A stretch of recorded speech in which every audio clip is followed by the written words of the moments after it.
Nashville Predators get a 2-1 win over the Buffalo Sabres in what was a hot and cold weekend against New York teams. We'll have one word to describe the win and break down the games today on the Locked On Predators podcast. You're Locked On Predators, your daily podcast on the Nashville Predators. Part of the Locked On Podcast Network, your team every day.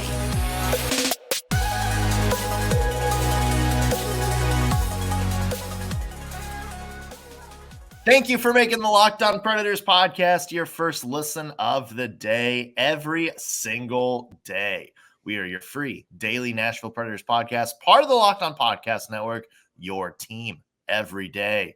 As always, I want to start with a special hello to our loyal Locked On Pred heads, the everydayers who tune into every single show. We love you guys, and we appreciate the support you give us week in and week out.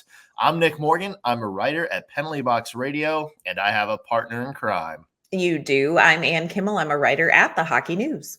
I want to mention today's episode is also brought to you by Sleeper. Download the Sleeper app and use promo code LOCKEDONNHL to get up to a $100 match on your first deposit.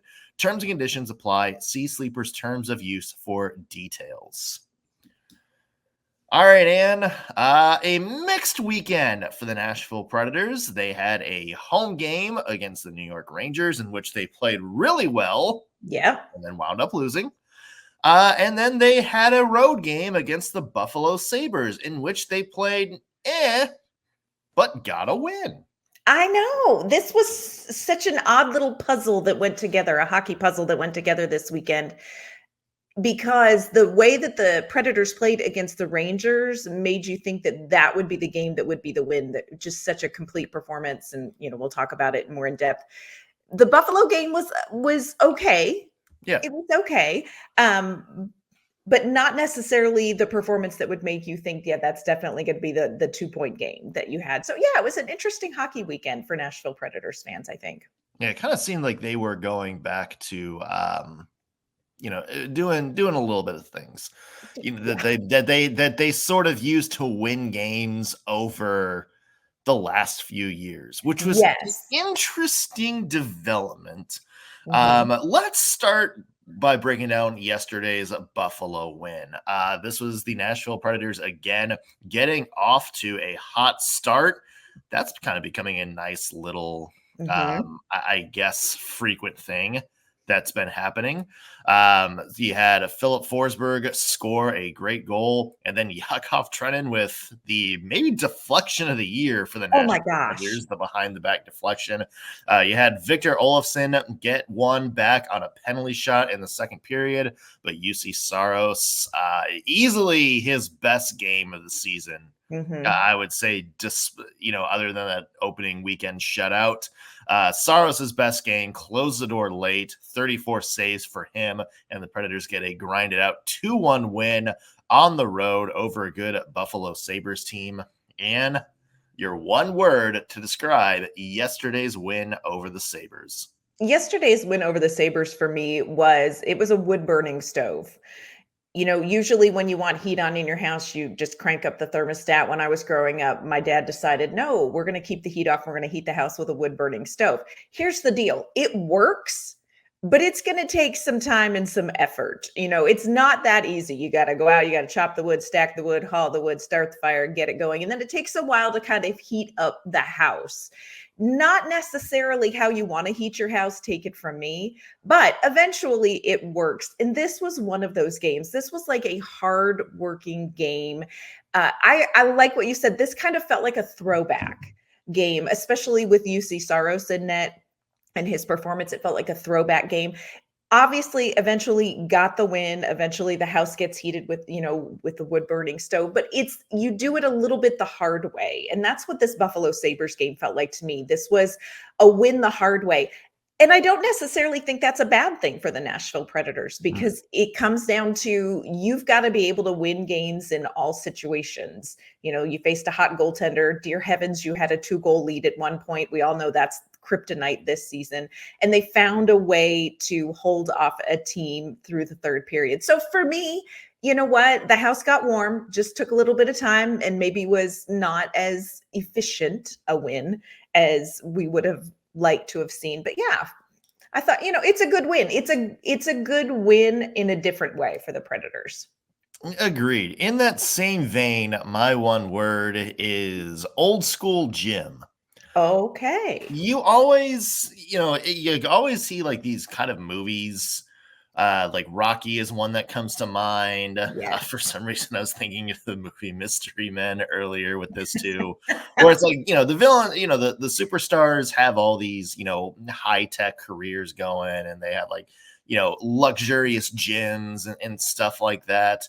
And then they get their butt kicked. So what happens? They go back to like this gym that's way below their pay grade. Like this grimy little rundown gym, or for Mystery Men, just like a collection of trailers in the middle of the jungle somewhere.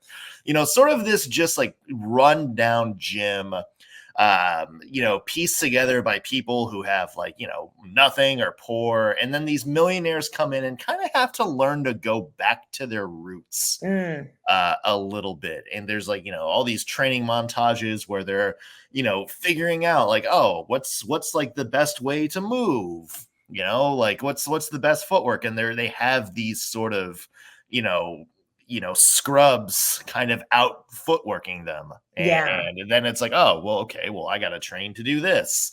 And that kind of felt like the Nashville Predators when I'm watching them last night. They're kind of going back to a lot of the positives that made them win games over the last few years. We talked about that not necessarily being efficient, but we saw them kind of playing more of a contained style defense. Which was the John Hines way of playing, which was, kind of, instead of focusing on possession, sort of, circling the wagons and not really trying to allow any high danger chances. We saw vintage performance from UC Saros. So it kind of felt like this was the Nashville Predators, not like the end of that training montage, like not the end of the grimy gym montage, but at the very beginning, where they're just trying to kind of relearn like the basics of defense and goaltending a little bit and winning games that way. If they can, sort of take stuff from there and then apply that to the way they've been playing in some of these like high offense, high octane affairs, right? It feels like they're going to be able to put it back all together.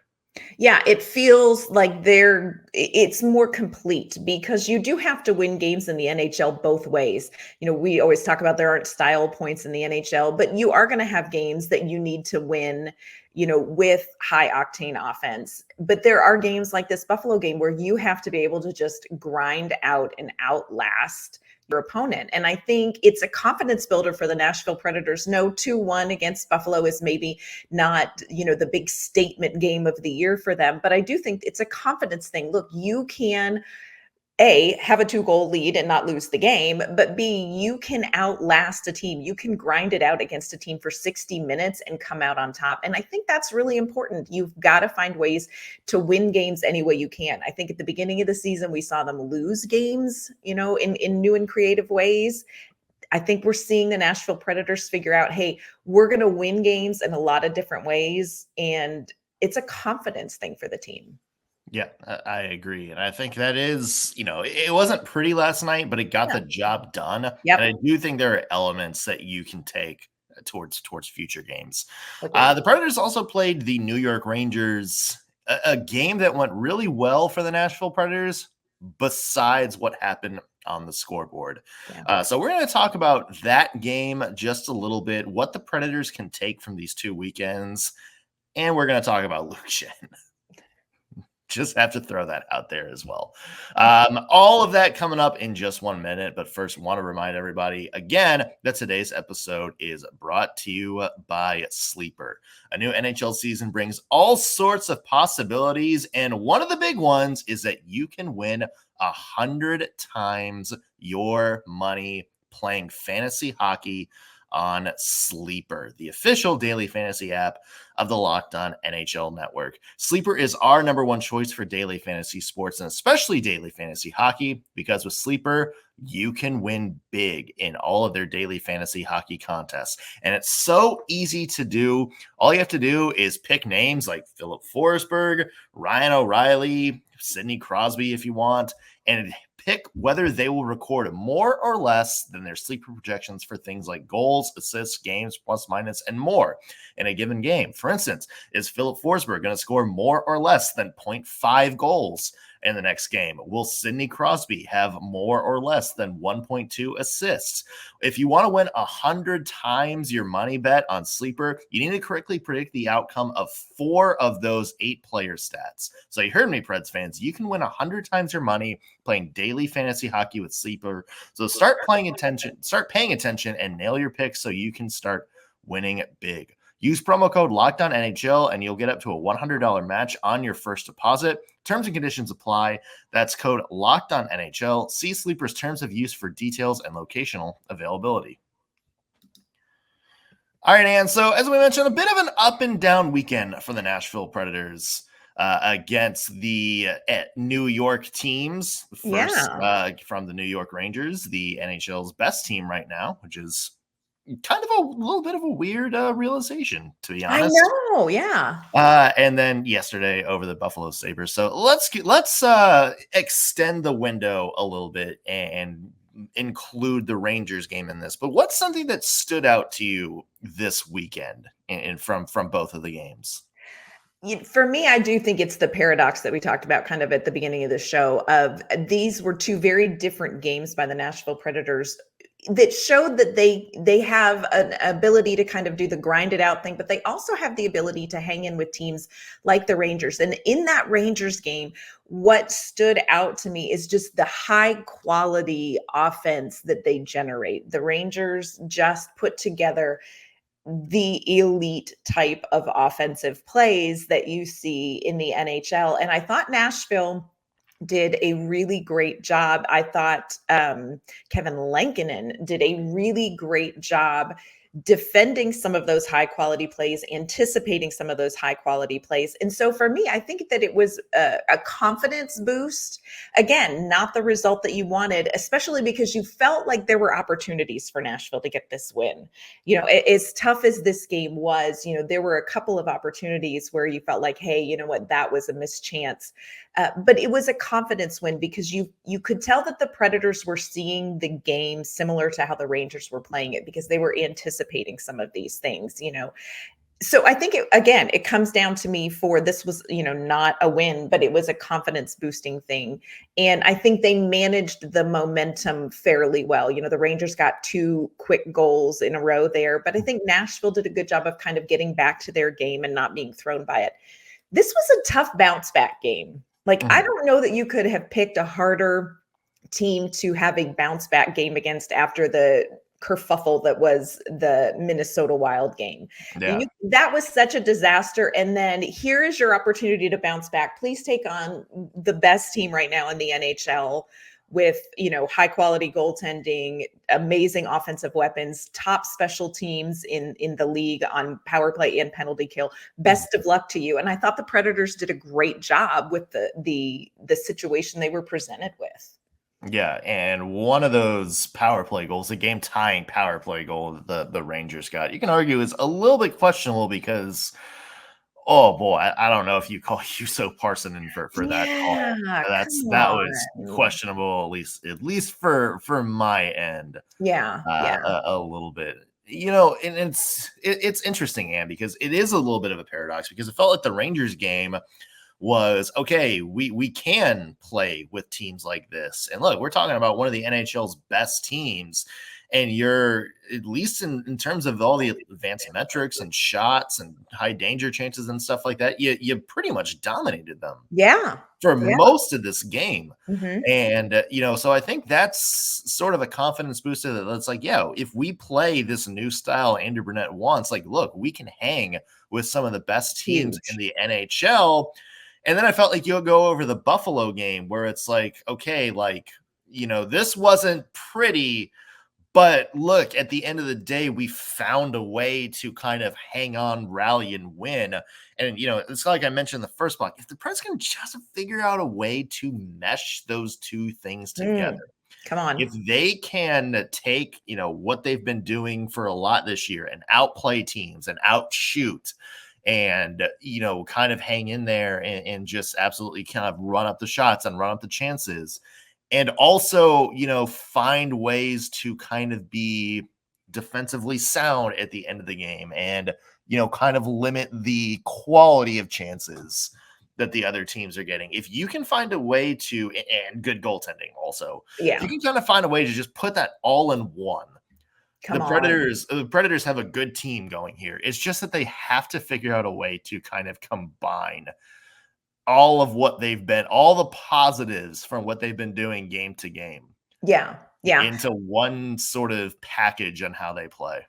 Yeah, and like you said, there are so many good little things that you can take away from these games. You look at the game against Buffalo and it was just a 2-1 win. Now it's a win. We take 2 points, 2 points are 2 points. But you look at, Ryan O'Reilly had 5 shots on goal. Several of those were high danger chances. Ukko-Pekka Luukkonen was just absolutely, this was a game of goaltending. But you think, you know what, if you keep generating chances like those, Ryan O'Reilly, that's going to be important because some goaltenders are not going to be able to manage, those 3-4 high danger chances that he had in the game. The same thing reverse, I think we saw UC Saros. That was UC Saros in the game against Buffalo. And I think that it's going to be challenging for teams when he plays like that. It's going to be challenging for teams. He's going to get back to stealing games. I think Kevin Lankinen showed this is a guy who may be a backup, but he can play against top teams in the league. So there are little pockets that you take from both of these games. And I agree with you. If you can take those little pockets, put them together, you've got a really complete Nashville Predators team that in this first season of a reset, I don't know that people would have anticipated being a team looking as complete as they do if they can put all of this together. I think this is a little bit more than expectation for me if they can put this stuff together. Yeah, I don't disagree with that. Let's talk about another big piece of this, which is Filip Forsberg. A goal last night, now has 13 on the season, 28 points in 24 games, and he is on pace for his best season of his career. Had his point streak broken in these 2 Predators losses, but got one back with his goal last night. It's what do you make of the way Filip Forsberg is playing, Ann? Because this is obviously, I think, the centerpiece of what the Nashville Predators want to do offensively. And with all of the talk about how's Tommy Novak going to play, how's Luke Evangelista going to look in Andrew Burnett's system, that we kind of forgot. It's like, hey, Filip Forsberg's still here. Filip Forsberg's still in his prime. How's he going to look with Andrew Burnett? And I think we're seeing, how Andrew Burnett can kind of lead players, not just young players, but players, sort of in their prime, to some of the best offensive hockey that they've been able to play. Filip Forsberg keeps doing it week after week.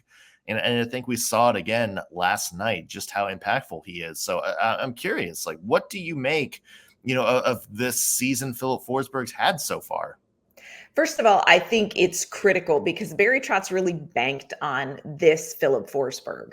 When he made the decisions that he made with Duchesne, with Johansson, he really banked on, look, Filip Forsberg is going to be our guy. And this system, I think, unlocks a lot of the Forsberg skill set. It's creative. It is fast. It is up tempo. He also, I think, so much credit needs to go to Gus Nyquist and Ryan O'Reilly as well, because you have found 3 guys that play a very high thinking style of hockey. And that just opens things up for Filip Forsberg. I think he and Ryan O'Reilly really read the game the same way. I think Gus Nyquist, people have said, well, he's a little bit older.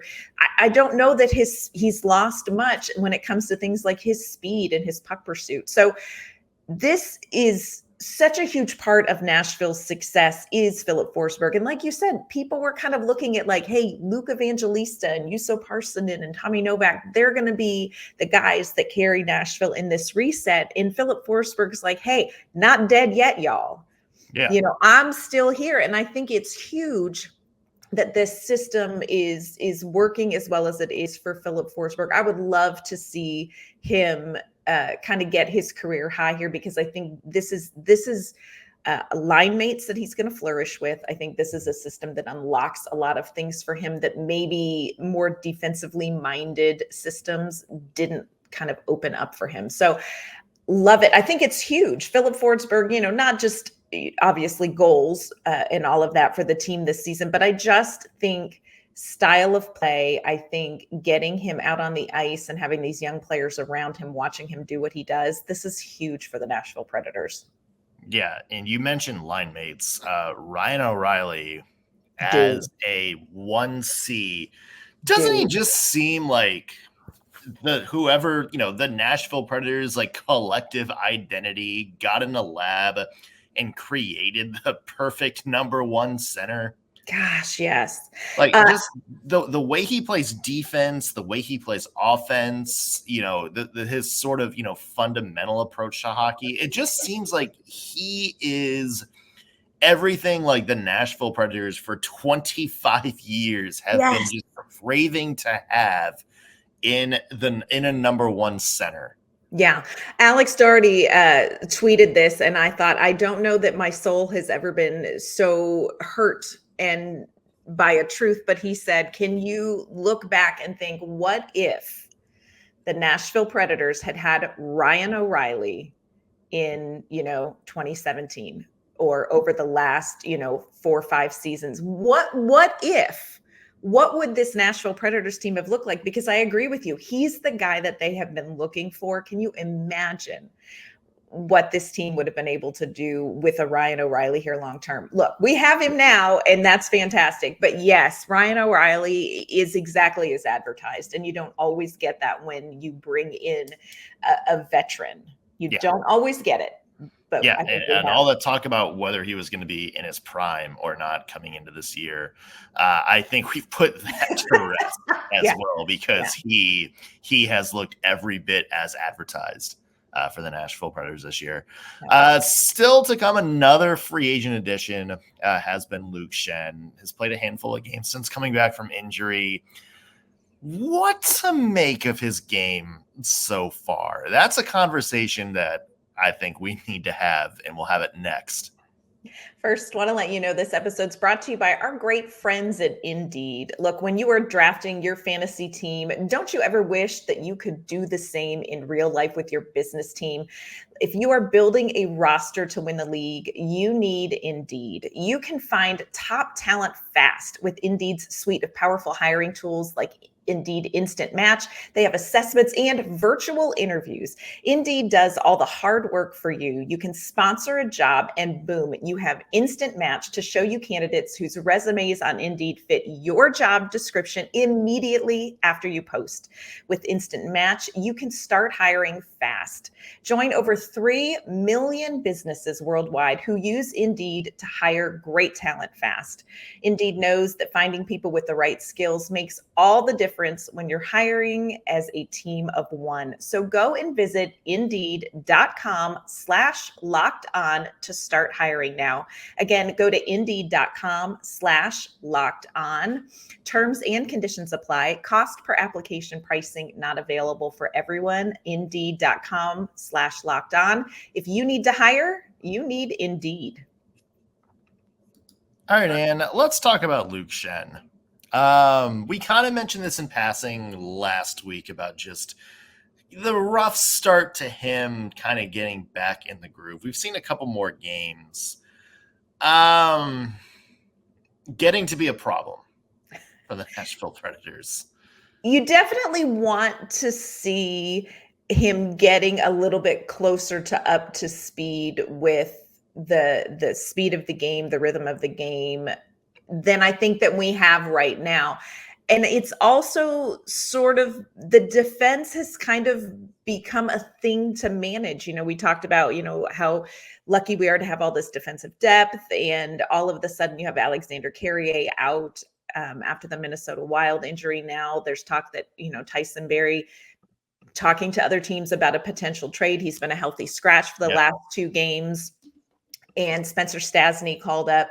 So it's an interesting situation because this is kind of a point with the defense where this is where you need Luke Schenn to be up to speed, and you need to see him skating it at game pace. You need to see him executing at this level. And I think we're still kind of waiting to see that. And I want to have a lot of grace because look, he missed 6.5 weeks. He played 1 game with the Predators. He's not had a ton of time in practice to get up to speed, which is why they kind of did the 7 defenseman thing for a couple of games there. But you do hit a point where you're like, we need this to be a little bit closer to game ready. Yeah. I'm trying to really just that's the nicest way I think you can say what we're trying to say right here. Yeah, I mean, it is concerning a little bit, it's just that he hasn't kind of fit, and it's not like him, making bad plays or making mistakes or, things like this. It's him. First off, he kind of looks out of place in the system. Like it looks like he's a little bit caught up. Like I don't like I've heard all the talk about how well he looked with how well he looked in Vancouver with Quinn Hughes and was able to kind of keep up with them in Toronto, with Morgan Riley. And I guess we'll have to kind of go back and dig in deeper to see how those teams were playing, but he doesn't look like he's going stride for stride with any of the Preds players. At least in the style. The other thing is just, the mistakes he is making. It's not the mistakes you see a seasoned veteran make. Like you would be shocked if somebody like Roman Josi or Ryan McDonough made those kind of mistakes. It's just pinching at the wrong times. It's, going out to pressure and leaving a gaping hole in the ice behind you. It's kind of picking the wrong time to go for a hit instead of, kind of keeping your position.